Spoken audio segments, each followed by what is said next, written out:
Bismillahirrahmanirrahim. The topic that we are going to study today is contraception and abortion. Contraception is to contract any kind of conception, मतलब conception को नहीं होने देना. उसमें उन्होंने बताया हुआ है. हम स्टार्ट करते हैं इस टॉपिक को. Global unmet needs of contraception. What is unmet need of contraception? It's a gap between the cap, मतलब knowledge, attitude and practices, women की intentions को and their behavior for the need of contraception. मतलब अगर एक खातून चाहती है लेकिन वो कर नहीं पा रही, तो ये जो गैप है उस गैप की स्टडी को कहते हैं हम लोग unmet needs of contraception. It is higher 27% in females less than 20 years of age, और जो जो एज बढ़ती जाती है तो गैप इज़ डिक्रीजिंग. ठीक, नेक्स्ट चीज़ उन्होंने लिखी हुई है कॉन्ट्रासेप्शन टारगेट किस चीज़ को करता है. ऑब्वियसली कॉन्ट्रासेप्शन उसी चीज़ को टारगेट करता है कि कोई ऐसा मेथड हो जो कि 100% इफेक्टिव हो और जो अनवांटेड प्रेगनेंसीज जो बाद में मिसकैरेज होते हैं वो ना हो. वांटेड प्रेगनेंसीज को लाया जाए. टारगेटेड कपल्स जिनके मैरिड हो, जिनका एक बच्चा हो, उनको टारगेट किया जाता है.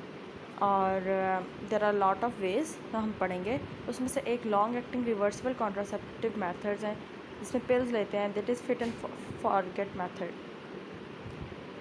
सच as fit and forget method मतलब ये कि कॉपर, जैसे कॉपर इंट्रायूट्राइन डिवाइस है, लेवानोजेस्ट्रोल इंट्रायूट्राइन सिस्टम इम्प्लांट्स हैं, तो लग जाते हैं 3 साल या 5 साल या 10 साल के बाद निकलते हैं. You can even forget that you have it in your body, in a females body. Patient will play still, patient को पता भी नहीं होता and it is doing its function of contraception.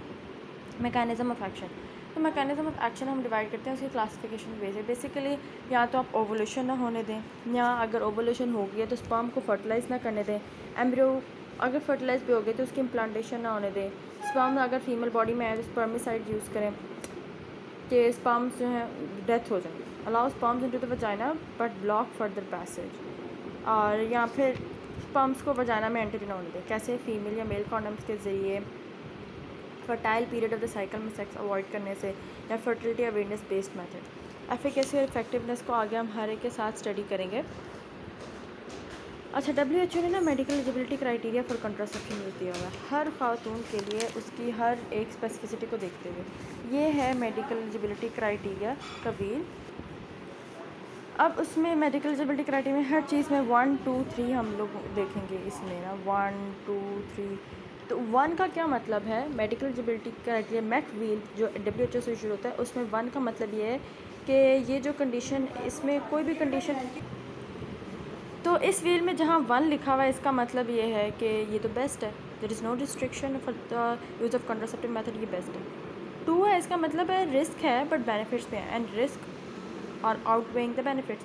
Third में जहाँ भी 3 लिखा हुआ है, जैसे मैं यहाँ दिखाती हूँ, ये 3 लिखा हुआ है, इसका मतलब है risk they are overweighing the benefits, the risk overweigh advantages. और 4th है मतलब ना यूज़ किया जाए, अनएक्सेप्टेबल है.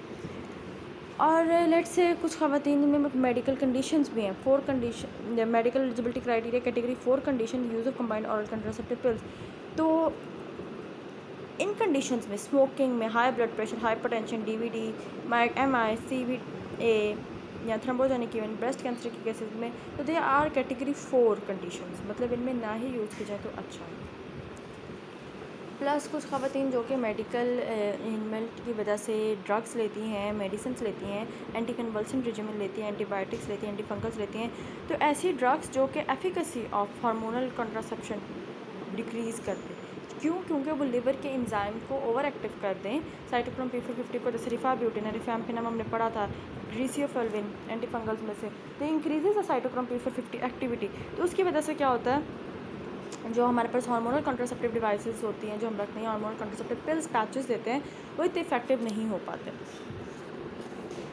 अब इसमें से देखें, जैसे किसी को लेट सपोज ब्रेस्ट कैंसर है, तो उसको सिर्फ कॉपर IUCD के लिए फर्स्ट प्रेफरेंस कॉपर IUCD, बाकी सब जो है कैटेगरी 4 में फॉल करने. Pills, patch, POP, DMPA, levonorgestrel intrauterine device या इम्प्लांट, सारे कैटेगरी 4 में.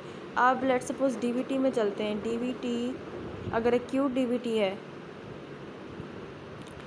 तो नंबर 1 प्रेफरेंस कॉपर IUCD है. बाकी 3 में भी वो जैसे हमने पढ़ा रिस्क ओवरवे 4 तो है ही कि 4 में नहीं देनी. फिर स्ट्रोक CVD, स्ट्रोक के पेशेंट में कॉपर IUCD फर्स्ट पे है, लेवानोजेस्ट्रोल सेकंड पे है, POP भी सेकंड पे, पिल पैच नहीं देना.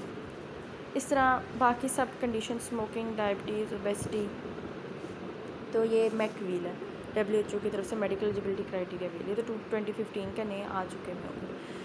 We have side effects. Side effects यूँ ड्यू टू प्रोजेस्टेरॉन में साइड इफ़ेक्ट्स होते हैं। प्रोजेस्टेरॉन के साथ क्या क्या साइड इफ़ेक्ट होते हैं? अनएक्सपेक्टेड ब्लीडिंग, वेट गेन, क्योंकि वाटर रिटेंशन है ना hormone, headaches, mood swings, loss of libido, तो ये प्रोजेस्टेरॉन की वजह से होने ही होने हैं। प्रोजेस्टेरॉन इंजेक्टेबल्स इन एडोलेसेंट जो हम यूज़ करते हैं तो उसमें वेट गेन ज़्यादा है इन एडोलेसेंट जो हम प्रोजेस्टेरॉन इंजेक्टेबल्स यूज़ करते हैं, लेकिन उनमें बाकी चीज़ें कम होती हैं लाइक हेडेक्स वगैरह। Unexpected bleeding is common 15% with the start of the COCPs, और इस तरह इनके कुछ हर किसी के साथ साथ ऑब्वियसली साइड इफ़ेक्ट्स हैं, लेकिन बेनिफिट्स भी हैं। Let's say levonorgestrel intrauterine system है, heavy menstrual bleeding, endometriosis, adenomyosis, dysmenorrhoea के सबके साथ इनके adenomyosis, endometriosis, dysmenorrhoea, heavy menstrual bleeding, इसके सबके साथ ये बेनिफिशियल, ये जो सारे लेवेनोजेस्ट्रल हैं, कंबाइन और कंट्रासेप्टिव पिल्स हैं, प्रोजेस्टेरॉन वाले इंजेक्टेबल्स हैं, ये सारे बेनिफिशियल इफेक्ट्स देते हैं इनके against heavy menstrual bleeding, endometriosis, dysmenorrhoea. Determinants of contraception, determine कैसे करना है? पर्सनल करैक्टरिस्टिक्स, एज, कपल जो है वो टारगेट कपल है कि नहीं है, मतलब एक चाइल्ड होना चाहिए, ठीक है। फर्टिलिटी इंटेंशंस, आगे बच्चा चाहते हैं नहीं चाहते, लेट से बच्चा चाह रहे हैं और आप कंट्रासेप्टिव डिवाइस रखते हैं, नहीं ऐसे नहीं। एक्सपीरियंस ऑफ अदर्स, उनको क्या नॉलेज है, जैसे हमने पढ़ा था उनको क्या नॉलेज है, उनसे पूछना है वो किस चीज़ पे ज़्यादा इजी है, फिजिबल है, उसको क्या सी चीज़ यूज़ करने के लिए। नॉन कंट्रासेप्टिव बेनिफिट्स क्या क्या हैं? कंट्रासेप्शन डिवाइस के नॉन कंट्रासेप्टिव बेनिफिट्स भी हैं। वो एंडोमेट्रियल कार्सिनोमा को डिक्रीज़ करता है, ओवेरियन कैंसर को डिक्रीज़ करता है, थोड़ा ब्रेस्ट कैंसर के इफेक्ट को इंक्रीज़ करता है, लेकिन 12% सारे कैंसर को डिक्रीज़ भी करता है। फिर आ जाता है methods of contraception. Methods of contraception से पहले I want you to look into classification of contraception, जो हमारी इस बुक में थी, CMET की बुक में। एक्सेल की मुझे अच्छी लगी है, एक्सेल में लिखी हुई है कि K-PARK के अकॉर्डिंगली स्पेसिंग मेथड्स के मिलने नहीं देना है एग और स्पर्म को, इवन अगर स्पर्म आ भी जाए तो स्पर्म को किल कर देना है। फिजिकल मेथड में कॉन्डम्स, डायफ्राम और वजाइनल स्पॉन्ज। केमिकल मेथड में स्पर्मिसाइड या कंबाइंड आप दे सकते हैं। इंट्रायूटेरन कंट्रासेप्टिव डिवाइस में या तो कॉपर्टी रख दें फर्स्ट जनरेशन, या मेडिकेटेड और हार्मोनल सेकंड और थर्ड जनरेशन रख दें। फिर हार्मोनल मेथड्स हैं COCPs, POPs, इम्प्लांट्स वगैरह। पोस्ट कॉन्सेप्शनल मेथड्स जो इमरजेंसी कंट्रासेप्शन में भी आ सकते हैं। मिसलेनियस, BMR, एब्सटिनेंस, जो फर्टिलिटी अवेयरनेस बेस्ड हैं कि अगर coitus interruptus, safe period, birth control vaccine या ब्रेस्ट फीडिंग भी करवा देती है, वो हम पढ़ेंगे। टर्मिनल मेथड में वेजेक्टमी, ट्यूबल लिगेशन तो है ही है। हार्मोन मेथड ऑफ कंट्रासेप्शन में सबसे पहला है कंबाइंड हार्मोनल कंट्रासेप्शन, जिसका बेसिकली फंक्शन क्या है कि उसने इनहिबिट करना ओवुलेशन को। कैसे? गोनाडोट्रोपिन रिलीज हार्मोन को नेगेटिव फीडबैक देना है oestrogen and progesterone on the pituitary by suppression of follicle stimulating hormone and LH और फैसा जो गोनाडोट्रोपिन रिलीज हार्मोन है उनको सप्रेस करना है, नेगेटिव फीडबैक देना है। और ख़ुद एस्ट्रोजन प्रोजेस्टेरॉन के बने हुए होते हैं ये, लाइक इथेनाइल एस्ट्राडायोल। इनकी dose 15 to 35 microgram. And some newer pills contain estradiol, valerate and estradiol hemihydrate. तो ट्रेडिशनल इसकी प्रिपरेशन 21 पिल्स की आती है विद 7 प्लेसिबो। प्लेसिबो में क्या होता है? आयरन होता है, आयरन फ्यूमेरेट होता है। और कुछ जो होते हैं आयरन फ्यूमेरेट में ना भी दें तो 28 डेज़ का पिल पैक ले सकते हैं। जैसे कुछ ख़वातीन का यहाँ लिखा हुआ है विद डिस्मेनोरिया, जिनको एक्चुअली होता यह है कि 21 डेज़ की पिल लेने के बाद 7 डेज़ का पिल फ्री पीरियड आता है तो ब्लीडिंग होती है। उस ब्लीडिंग में जो ख़वातीन को इतना बुरा डिस्मेनोरिया होता है तो वो ब्लीडिंग को और हेडेक्स को निकालने के लिए उस 1 वीक में हेडेक्स भी बहुत होता है, ब्लीडिंग भी होती है। ब्लीडिंग की वजह से अगर उनको पेन होती है तो डिस्मेनोरिया एक्सट्रीम होगा। तो डिस्मेनोरिया हेडेक्स ड्यूरिंग पिल फ्री इंटरवल को निकालने के लिए, अवॉइड करने के लिए हम क्या कहते हैं, उन्हें ट्राई साइक्लिंग कर देते हैं। 3 पैक्स विदाउट एनी ब्रेक दे देते हैं कि जो ही पैक ख़त्म हुआ दूसरा पैक, जो ही पैक ख़त्म हुआ तीसरा पैक, तो 3 पैक्स इंटरवल से ज़्यादा देते हैं। इस तरह फिर दूसरा आदत है पैच और रिंग रख दें। कंबाइंड हार्मोनल कंट्रासेप्शन की यहाँ पैच में 33.9 माइक्रो इथिनाइल एस्ट्राडायोल पर डे के लिहाज से ये पैच ट्रांसडर्मल पैच और नॉर इल्जेस्ट्रोमिन 203 माइक्रोग्राम पर डे के लिहाज से रिलीज़ होती है। ऐसे आप lower abdomen बटक arm for 7 days लगा लें। स्किन में कहीं भी लगा सकते हैं एक्सेप्ट ब्रेस्ट पे नहीं लगानी। और अच्छा, ये पिल्स का डिस्कस किया हुआ है। इन केस अगर आप एक पिल भूल जाते हो तो नेक्स्ट डे आपको जब भी याद है आपने 2 पिल्स ले लेने हैं और कंटिन्यू कॉन्ट्रासेप्टिव कवर, प्लस जो है थोड़ा सा प्लस जो है आपने थोड़ा सा खुद एहतियात रखें, like you can use condoms while having sex. Emergency contraception is not usually required but may be considered with the pills have been missed earlier in the pack. Previous pack में earlier pack में miss हो गए तो emergency contraception would be required. इसी तरह let's say कि 2 pills भूल गए मोर देन 48 आवर्स लेट, तो जब भी आपको याद है वो 2 पिल्स ले लें और उसके साथ साथ कॉन्डम शुड बी यूज और sex avoided until 7 consecutive active pills. 7 दिन कंसेक्टिव एक्टिव पिल्स लें और फिर जो है और उस दौरान if you are intending to have sex तो कॉन्डम यूज़ करें। और इन केस अगर यहाँ नहीं लिखा हुआ लेकिन जैसे हमारी सीमेंट की बुक में लिखा हुआ था कि अगर 3 डेज़ के लिए भूल गई, if she forgets for 3 days तो she must stop taking pills and allow bleeding of new cycle से स्टार्ट करें। इसकी इफेक्टिवनेस 100% है पिल्स वगैरह की। ये मिस्ड पिल्स, पैचेस और रिंग्स है जैसे यहाँ गाइडलाइन प्रोवाइड की गई है। कैंसर का जैसे हम बात बताते हैं 12% there is reduction in the risk of any cancer, colorectal cancer, endometrial cancer, ovarian cancer, लेकिन ब्रेस्ट कैंसर और सर्वाइकल कैंसर के इंक्रीज़ हो जाते हैं chances. Venous thromboembolism, obviously dose of oestrogen and appears less. The adverse effect of venous thromboembolism is related to dose of estrogen and appears less when taken with combined oral contraceptive pills क्यों containing second generation progestogens। Oestrogen खाली it can cause DVT more oftenly, तो वो progesterone के साथ दें तो मसला कम होता।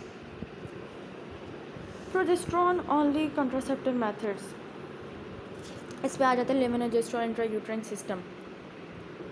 वो क्या करते हैं, causes all progesterone only contraceptive methods, thicken कर देती है cervical mucus, so reducing the sperm penetrability and targeting transport को भी, कि ना तो वो पेनिट्रेट करे, ना उसकी ट्रांसपोर्टेशन हो सके, ना वो आगे फर्टिलाइज कर सके ओवम को। Levonorgestrel has a little effect on ovarian activity but causes marked endometrial atrophy and prevents implantation of ovulation and fertilisation occur. Progesterone only pill भी हिट करेगी लेकिन इसके साइड इफेक्ट्स क्या हैं, irregular bleeding, persistent ovarian follicle, simple cyst बनेगी और acne ज़्यादा है। अगर पीओपी मिस हो जाए तो woman should continue taking POP, use extra precautions like and use condom for the next 48 hours. Implants, progesterone implants Nexplanon जो देते हैं, progestogen etonogestrel contain 68 milligram of 3 keto desogestrel, या फिर यूनी प्लांट होते हैं, एक रॉड लगते थे सिंगल रॉड नोमीजेस्ट्रल की दैट लास्ट फॉर 1 ईयर, जिडाल रखते हैं 2 rods that last for 3 to 5 years. और ये रॉड्स कहाँ इम्प्लांट होती हैं, आर्म में होती हैं, inserted in the non dominant arm under local anaesthesia. ऐसे लेट सपोज कोई आर्म है, लेट से ये आर्म है, आर्म के इस साइड पे लोकल एनेस्थीसिया था जैसे एपिजोटमी में देते हैं, और फिर रॉड्स इंसर्ट कर दी तो प्रोजेस्टेरोन रिलीज़ कर जाते हैं 3 to 5 ईयर्स के लिए, कॉन्ट्रासेप्शन हो जाती है। इसके अलावा बताते हैं जो रॉड्स रखते हैं ना उसमें हम लोग थोड़ा सा बैरियम डाल देती हूँ ताकि एक्सरे में विजुलाइज हो जाए। और प्रोजेस्टेरोन ओनली इंजेक्टेबल, जिसमें बताया था कि इसमें वेट गेन कम होता है, और वेट गेन होता है लेकिन हेडेक वगैरह बाकी चीज़ें कम होती है। Depot Provera, DMPA, depot medroxyprogesterone acetate. इसमें बताया था injectable is only hormonal method that may delay return of fertility after discontinuation. Oh my god, देखो जो पहला था ना इम्प्लांट मेथड में वो कहते हैं जो ही रिमूव किया serum level of etonogestrel levels are undetectable within 1 week, जो ही रिमूव किया 1 वीक के बाद, and fertility is restored immediately after removal. 1 week के बाद उसके सारे प्रोजेस्टेरोन के लेवल्स कम हो जाते हैं और फर्टिलिटी रिस्टोर हो जाती है। लेकिन प्रोजेस्टेरोन ओनली इंजेक्टेबल्स का मसला ये है, यहाँ पे रिटर्न ऑफ फर्टिलिटी काफ़ी देर बाद आएगी आफ्टर डिसकंटिन्यूएशन। और फिर एक जो चीज़ प्रोजेस्टेरोन रिलीजिंग इंट्रायूट्राइन सिस्टम हमने बहुत पढ़ी है, 52 milligram levonorgestrel intrauterine system Merina, ये बहुत ज़्यादा इंपॉर्टेंट है और यहाँ बहुत ज़्यादा रखी भी जाती है। It is licence for 5 years for contraception. 13.5 milligram की जो है लेवोनोजेस्ट्रोन इंट्रायूट्राइन सिस्टम उसे जिडास कहते हैं और स्काइला कहते हैं in US। It is licence for 3 years of contraception. और 13.5 milligram levonorgestrel also has a silver band in the proximal end which helps distinguish from 52 milligram levonorgestrel intrauterine system.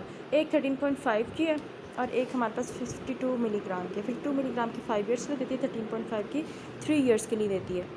और कोई ख़ास चीज़ है नहीं। इंट्रायूटेरइन कॉन्ट्रासेप्टिव जैसे बताया last for 3 to 10 years, failure rate is less than 1 in 100, prevent fertilization, cervical mucus को thicken कर देती है, इम्पेयर कर देती है, inhibit implantation. Intrauterine contraceptive device जैसे कॉपर का है, कॉपर क्या करता है, इतना इरिटेट करता है म्यूकोजा को, इतने इरिटेट करता है म्यूकोजा को कि ट्रांसपोर्टेशन में मसला हो जाता है, स्पर्म आए तो स्पर्म के लिए फेवरेबल इन्वायरमेंट नहीं होती। It is use for also, it is use for emergency contraception.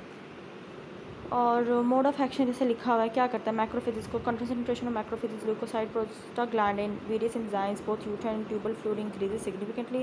These effects are toxic to both sperm and eggs, interfere with sperm transport. If a healthy fertilized egg reaches the uterine cavity, implantation को inhibit कर देता है। Bleeding pattern, levonorgestrel intrauterine system, although women with levonorgestrel intrauterine system tend to experience lighter, less painful menses, women using copper IUCD experience more painful और heavier menses। levonorgestrel की less painful और less menses होते हैं, copper की heavier menses होते हैं, painful होता है। However, if pregnancy does occur with intrauterine device in situ, then a relative risk of pregnancy being ectopic is higher। अगर कॉपर IUCD अंदर थी और प्रेगनेंसी हो गई तो फिर वो तो ectopic ही होगी most probably, because copper acts as an irritant in the uterine cavity. Insertion of IUD insert होगी तो उसके क्या क्या साइड इफ़ेक्ट्स हो सकते हैं। इट कैन परफरेट, IUCD परफरेट करके ऊपर चली गई, मिसिंग थ्रेड्स के कंप्लेन के साथ आते तो IUCD ऊपर गई होती है, ठीक है। IUCD ऊपर मतलब ये कि यूट्रस को रप्चर परफरेट करके भी प्रॉब्लम भी जा सकती है। Expulsion, 1 in 20 IUCD devices will be expelled in first 3 months after insertion, expel out हो गए। या infection, overall pelvic infection in first 3 weeks following insertion of IUD is low, 1 in 100। लेकिन इन्फेक्शन हो सकती है, ऑब्वियसली कोई आउटसाइड चीज़ आ रही है अंदर तो, और बहुत स्टरलाइज होती है, बट हो सकती है। मिसिंग थ्रेड्स में इंडिकेट प्रेगनेंसी, अगर एक थ्रेड मिसिंग है, मिसिंग थ्रेड का मतलब ये भी हो सकता है प्रेगनेंसी हो सकती है, मे बी ये हो सकता है परफोरेट करके एक्सपल्शन रोल ओवर कर गया। However, it is often the case that the thread merely be sitting in the cervical canal or the uterus। फिर आ जाते हैं लास्ट में second last, barrier contraception. Condoms use करते हैं, कॉन्डम्स का फेलियर रेट 24% है मेल कॉन्डम्स का। और मेल बेसिकली ये कॉन्डम्स ना इन्वेंट हुए थे STDs को प्रिवेंट करने के लिए, उनका कॉन्ट्रासेप्शन में इतना ज़्यादा रोल नहीं है, but still they play a very important role, especially Pakistan में। डायफ्राम और कैप फीमेल कॉन्डम्स जिन्हें कहते हैं वो यूज़ करते हैं, उसका इतना ज़्यादा इफेक्टिव एफिकेसी नहीं है और इतना यूजेज भी नहीं है, क्योंकि इट रिक्वायर्स प्रॉपर एडजस्टमेंट, तो इतना ज़्यादा नहीं है। फेलियर रेट इसका 18% है। Vaginal discharge and urinary infection और कॉमन। स्पर्मिसाइडल जेल्स मिलती हैं, spermicidal gels, cream, sponge and pastry are used with diaphragms. या जैसे बताया था कि कंबाइंड भी यूज़ कर सकते हैं ना आप बैरियर मेथड्स को विद स्पर्मिसाइडल एजेंट्स। फिर फीमेल स्टरलाइजेशन, अब स्टरलाइजेशन या मेल स्टरलाइजेशन ये टर्मिनल मेथड्स हैं। इनमें क्या है, फीमेल स्टरलाइजेशन लेप्रोस्कोपिकली आप स्टरलाइज कर दें, फ्लैशी क्लिप्स लगा दें, कहाँ, फ्लोपियन ट्यूब्स पे, लेप्रोस्कोपिक इंसिजन देके जाएं और ये देखें फ्लैशी क्लिप्स लगा दें फ्लोपियन ट्यूब्स पे। या फिर आप ये भी कर सकते हैं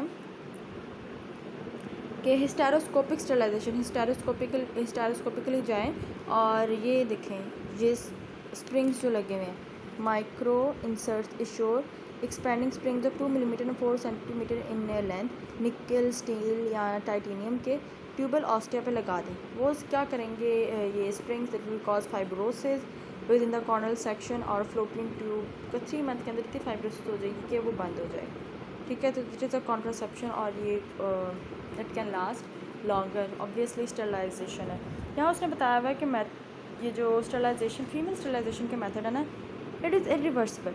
लेप्रोस्कोपिकली करें तो 1 in 200 फेलियर रेट है, हिस्टेरोस्कोपिकली करें तो 1 in 500 फेलियर रेट है। इसके रिस्क एंड कॉम्प्लिकेशंस भी हैं। वेजेक्टमी जो है उस के मुकाबले में क्विकर है, मतलब अगर हम मेल के स्क्रोटल पंक्चर करें और वहाँ से उसका वेजेक्टमी कर दें, वेस्ट डिफरेंस को काट दें जैसे, तो उसका ज़्यादा है अप्रॉक्सीमेटली फेलियर रेट उसका कम है, 1 in 2000। देखो 1 in 200, 1 in 500, यहाँ 1 in 2000 है। 12 हफ्ते post vasectomy semen analysis should be conducted at 12 weeks to confirm absence of spermatozoa. तो जब तक स्पर्मेटोजोआ नहीं हो जाता वो मेल, तब तक जो है हम लोग उसका सीमेन एनालिसिस 12 वीक तक करते हैं। जब वो हो गया तो फिर बस ठीक है। फर्टिलिटी अवेयरनेस बेस्ड मेथड्स, जिसे हम कहते हैं basically natural family planning. Calendar और रिदम मेथड, कैलेंडर और रिदम मेथड में क्या करते हैं हम लोग बेसिकली 6 साइकिल्स का देखते हैं कि शॉर्टेस्ट साइकिल कितने दिनों का था और लार्जेस्ट साइकिल कितने दिनों का था। लेट्स से हम लोग कहते हैं उसका शॉर्टेस्ट साइकिल जो था वो 28 डेज़ का था, लॉन्गर साइकिल भी 28 डेज़ का था। तो शॉर्टेस्ट साइकिल में से हम लोग शॉर्टेस्ट साइकिल में से 20 डेज़ माइनस कर देते हैं, दैट इज़ 8 डेज़। और लार्जेस्ट साइकिल वो भी लेट्स से 28 डेज़ का था, उसमें से हम लोगों ने 10 डेज़ माइनस कर देना है, दैट इज़ 18 डेज़। तो 8 से लेकर 18 days period that is the fertility period. तो उसमें सेक्स को अवॉइड करें, abstinence of sex. Temperature method, basal body temperature हर दिन खातून को कहते हैं ले, और जब उसका टेम्परेचर बढ़ा हुआ फील हो, मतलब बढ़ा हुआ क्यों, क्योंकि प्रोजेस्टेरॉन का इफेक्ट है।